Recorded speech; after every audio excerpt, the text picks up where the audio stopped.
Magandang umaga mga kapaning. Dito po tayo ngayon sa Piat. Piat.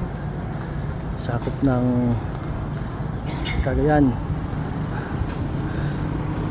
Sa taas po tayo ng 45 meters height ng tower.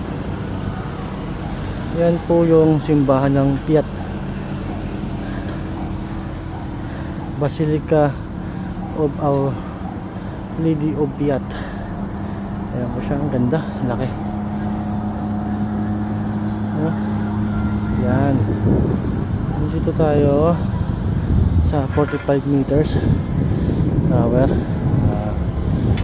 Magko-conduct po tayo ng QCQA